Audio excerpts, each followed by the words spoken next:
Dear colleagues, good afternoon. I would like to thank the organizing committee for the kind invitation to participate in this session. I'm going to discuss with you the endoscopic combined intrarenal surgery.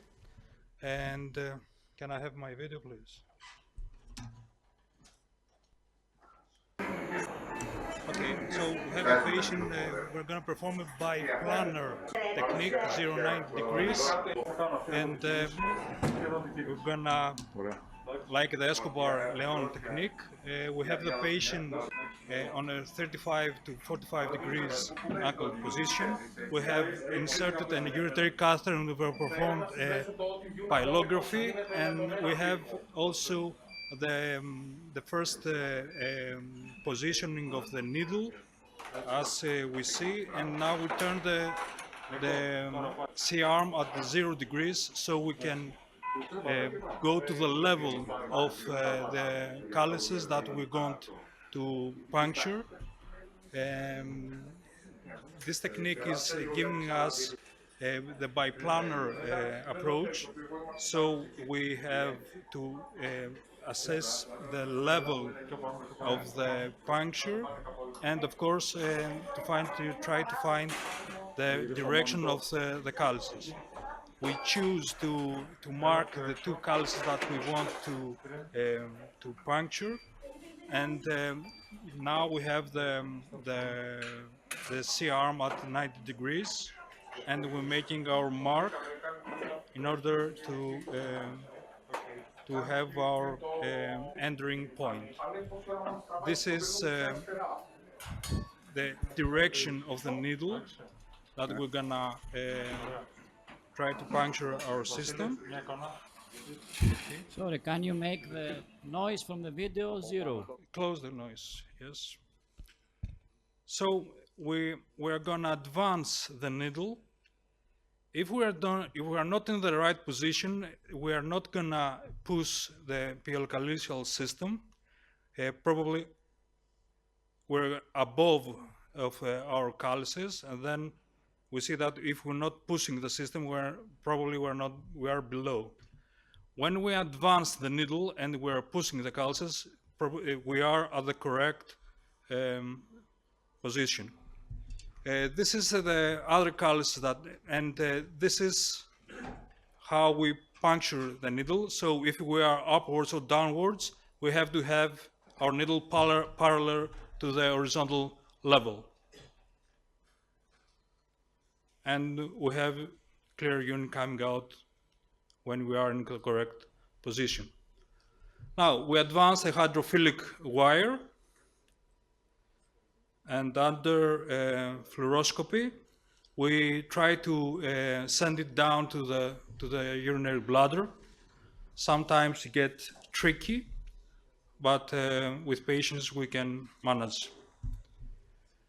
We have to advance the guide wire well enough in order to reach the bladder, and then we go cystoscopically and to drag the wire out of the patient with an endoscope using a forceps.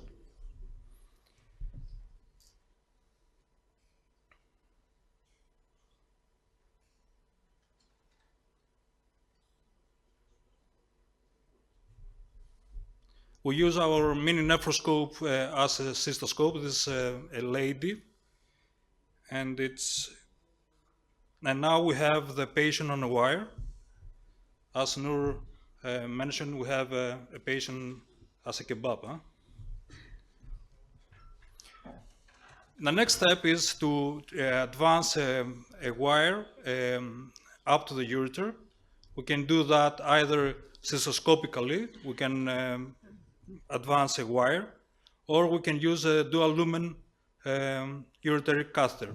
In this case, we're going to use the ureteric access sheath. We're going to advance it over the wire. We're going to take the inlet out, and then we're going to advance a second wire.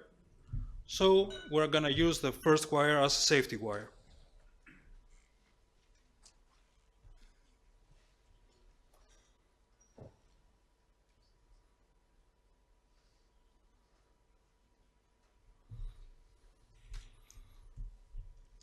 This lady had an infected stone at the pelvis.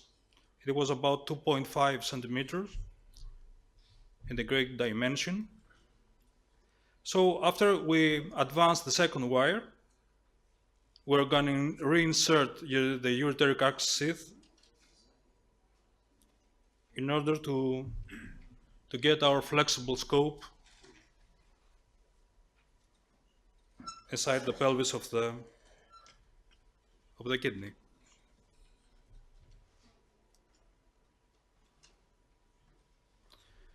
We have reached with our ureteric axis sheath just below the PUJ, and now we're gonna insert the flexible ureteroscope.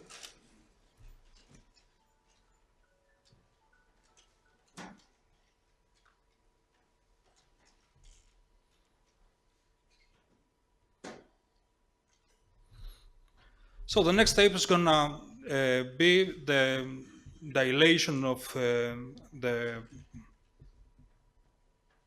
port that we're gonna have, the percutaneous axis. So we advance the scope and we're gonna do it under direct vision.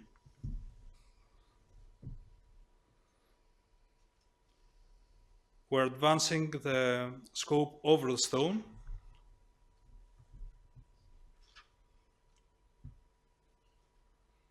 Sometimes it gets tricky.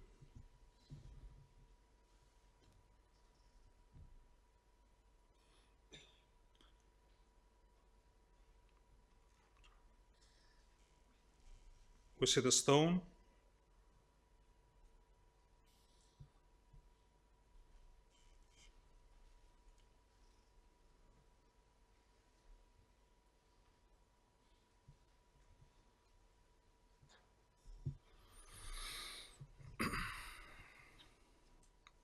So we use the Ablat's dilators.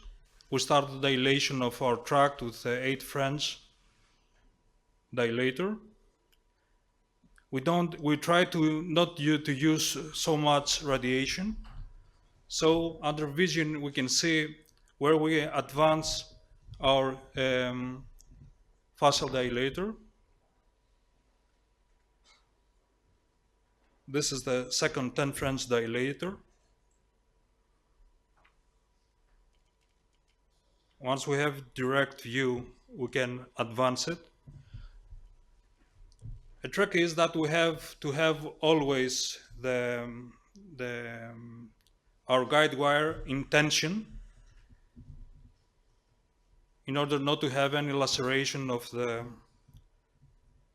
pelvis like we had in this case.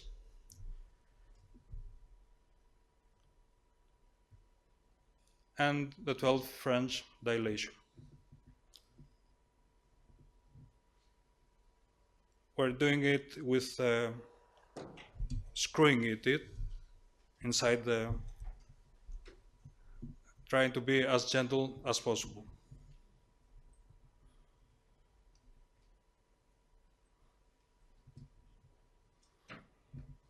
The next step is we're gonna use the 810 coaxial dilator.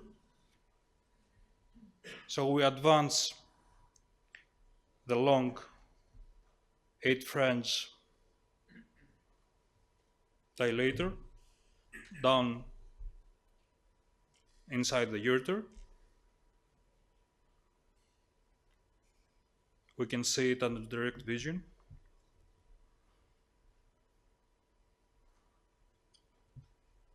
Of course, we can use a balloon.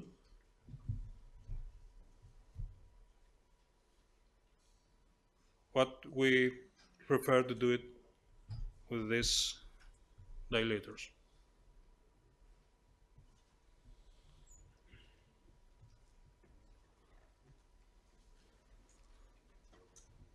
The advantage of doing it in under direct vision is that we don't use so much radiation. And now we are continue our dilation with the inlet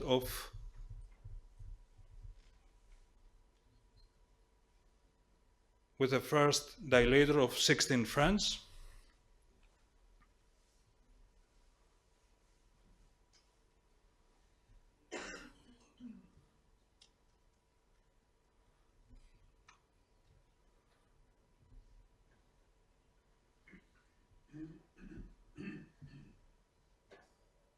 And we advance the habla sheath for 16 French. The instrument that we're using is from Wolf, is a 12 French nephroscope developed by Lachma.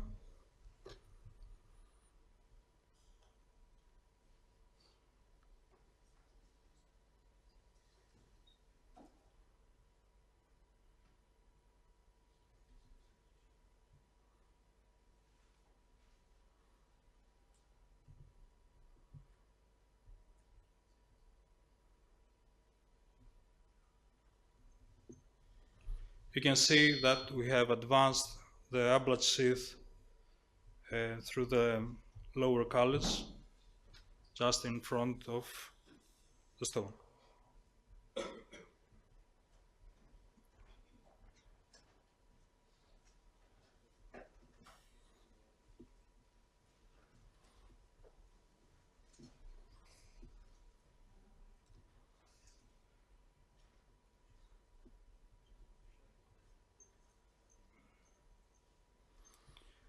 So we introduce our nephroscope, and we identify the stone.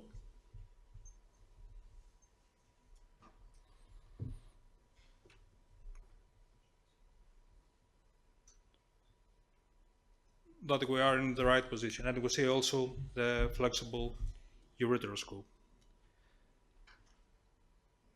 Now the thing is that we have our guide wire inside of our ablat sheath,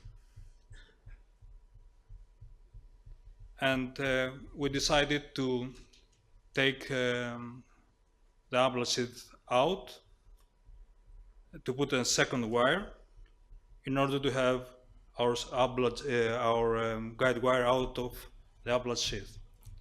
We can do that by using a dual lumen uretary catheter, or by using a second, or by using or sending through the nephroscope a second wire down the ureter, or using the 810 coaxial dilators in order to introduce the second wire.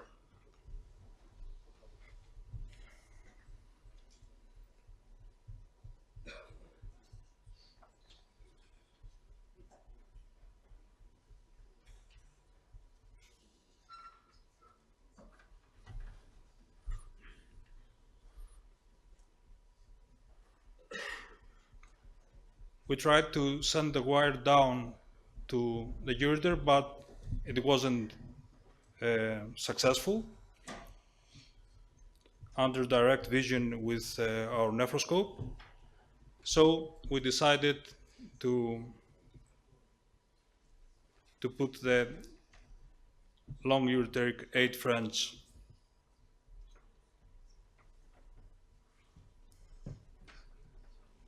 of the coaxial dilator, and then we introduce the 10 French of the coaxial dilator towards the ureter. So we advance the second wire down the ureter. We have established a second wire in our tract, and now we removed the ablat sheath. So we're gonna take the safety wire out of our access, out of our ablat sheath, and we're gonna reintroduce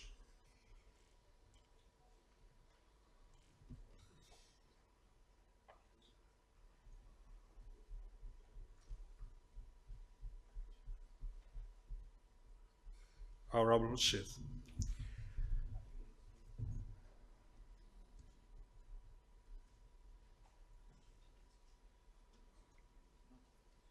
So we have established an access from below with the ureteric access sheath.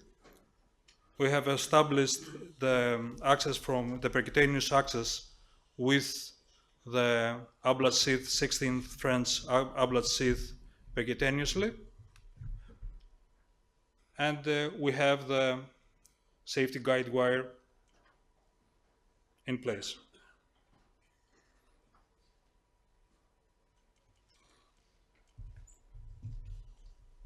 So we've performed a calcoscopy. We see the stone. We're gonna take the working wire and we are ready to proceed. The rest is history.